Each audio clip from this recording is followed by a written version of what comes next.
Hey Leute! Jetzt, wo die ganzen Zeichen-Challenges vorbei sind, kann ich endlich wieder an meinem alten Projekt weiterarbeiten. Und zwar fülle ich heute ein paar Seiten in meinem Blabla-Journal.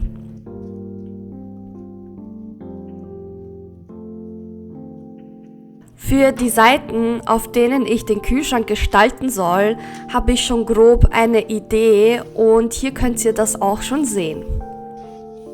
Ich wollte ein paar Bilder und Kalender und ein paar To-Do-Listen auf den Kühlschrank haben und eine Katze, die davor schläft. Und wenn man umblättert, sieht man das Innere des Kühlschranks und so in etwa möchte ich die Seiten dann gestalten. Aber bevor ich diese Ideen umsetze, erledige ich Seite 8, auf der ich einen Zaubertrank brauen soll.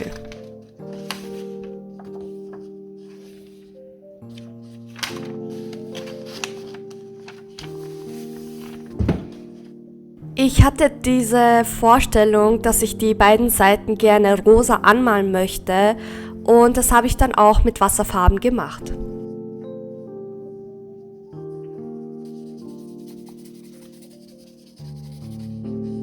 Dann habe ich unter der Flasche noch einen Schatten hinzugefügt und auch den Deckel sowie die Flasche selbst noch bemalt.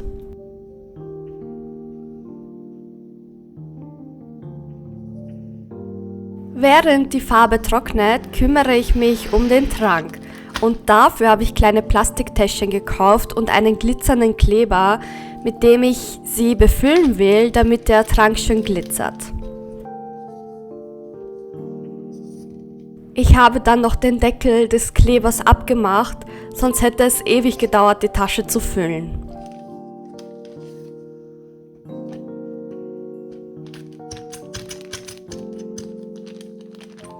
Im Internet stand, dass ich auch ein bisschen Wasser dazu mischen soll, damit die Konsistenz besser wird, und das habe ich dann auch gemacht.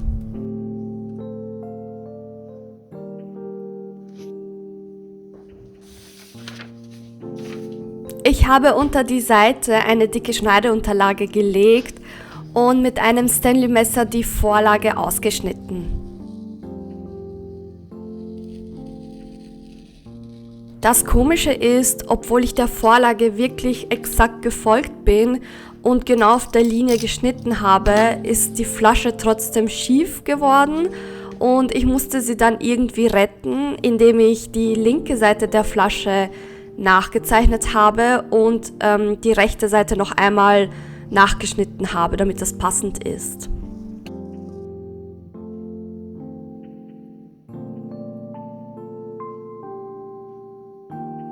Danach habe ich 2 Totenköpfe gemalt, damit es so aussieht, als würden sie im Trank schwimmen.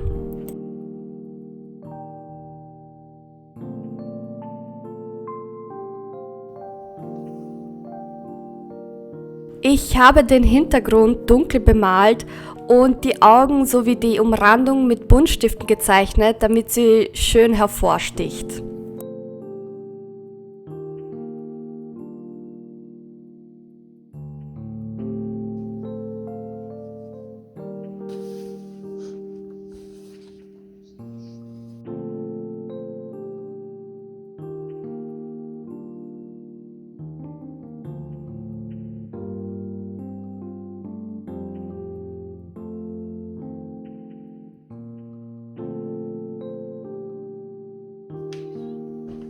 Danach habe ich den Bereich, wo das Täschchen hinkommen sollte, mit einem Kleberoller bestrichen und das Täschchen auf die Seite geklebt.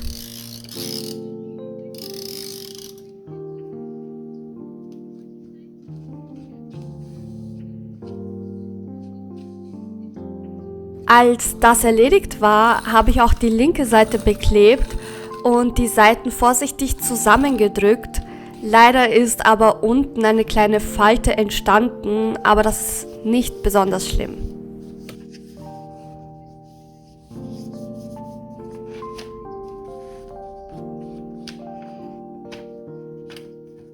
Aber oh mein Gott, die Seite ist extrem süß geworden, also ich bin super zufrieden mit dem Ergebnis.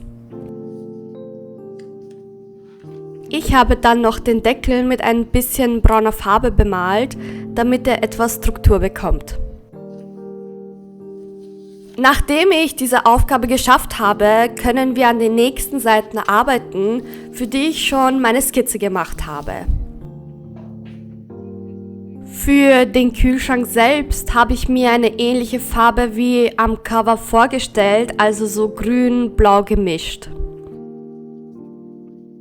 Wie gewöhnlich male ich zuerst mit Wasserfarben und danach kommt das Outlining und so mache ich es auch diesmal. Ich wollte auch unbedingt eine süße, schlafende Katze vor dem Kühlschrank haben, ungefähr so wie bei der Inktober Challenge, da habe ich auch in jedem Bild eine Katze integriert. Während die Seite trocknet, kümmere ich mich um die nächste rechte Seite. Die linke Seite ist die Kühlschranktür, deshalb würde es für mich wenig Sinn machen, dass da das Tiefkühlfach ist. Das ist meiner Meinung nach nur rechts. Und deswegen kam oben links ein Eierfach hin und dazu noch ein Licht. Unten rechts habe ich 2 Schubladen für das Gemüse gezeichnet, also so ein Gemüsefach.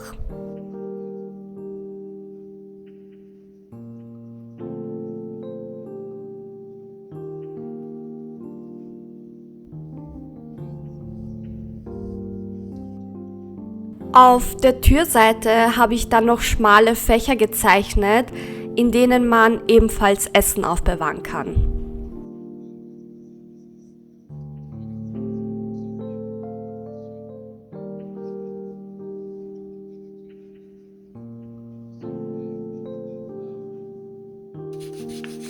Nachdem die Wasserfarben gut getrocknet sind, habe ich die Skizzen, die ich mit dem Bleistift gezeichnet habe, ausradiert, damit man sie nicht mehr sieht und ich mit dem Outlining anfangen kann.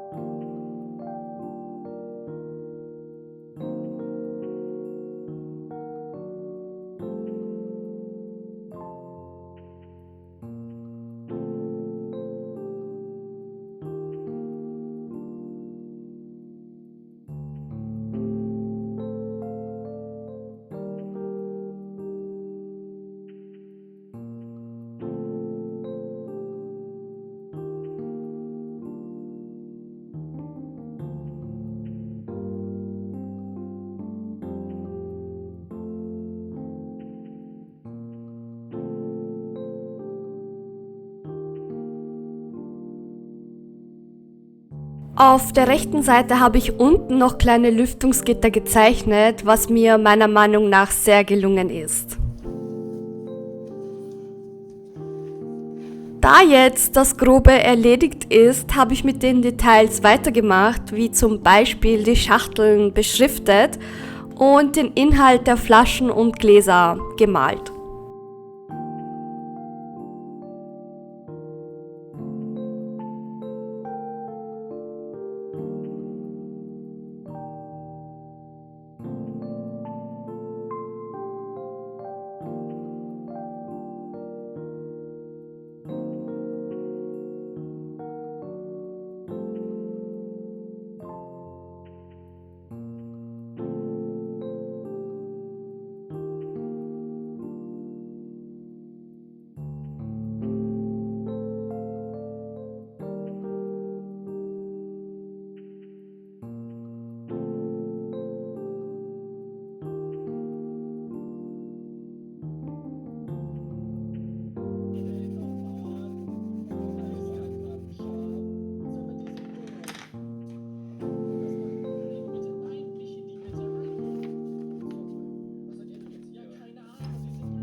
Am Ende habe ich dann das Outlining des Kühlschranks noch nachgezogen und auch die ganzen Innenfächer, damit alles besser zur Geltung kommt.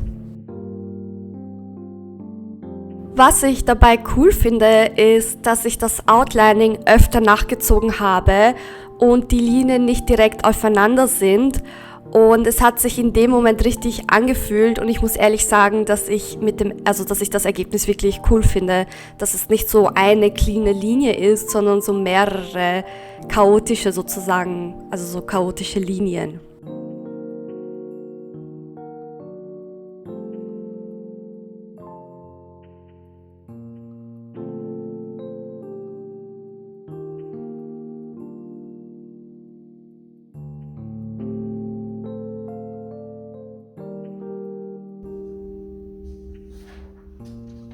Da ich es blöd fand, dass das Eisfach einfach offen steht, habe ich mich dazu entschieden, eine Gefrierfachtür selber zu basteln.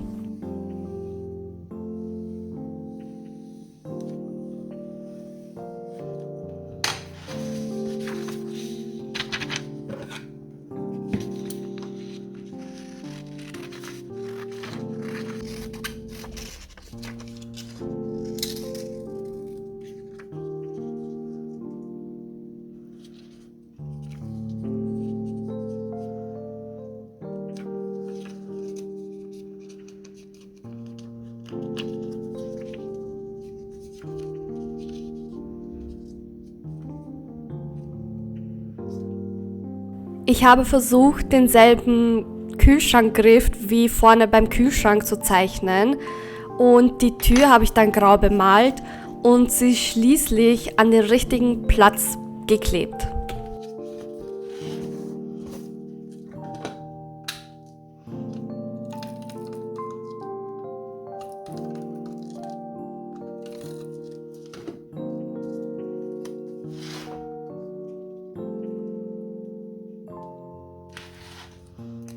Schreibt mir gerne in die Kommentare, wie ihr meine kreative Lösung für das Eisfach findet und schreibt mir auch gerne, wie euch meine Umsetzung dieser Seiten gefällt.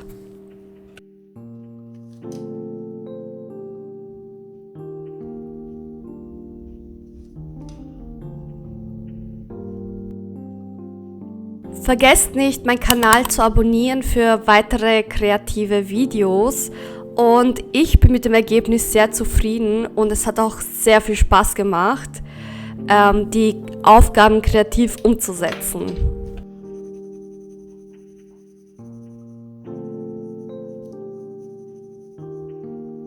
Dann sehen wir uns im nächsten Video wieder. Tschüss und bleibt kreativ!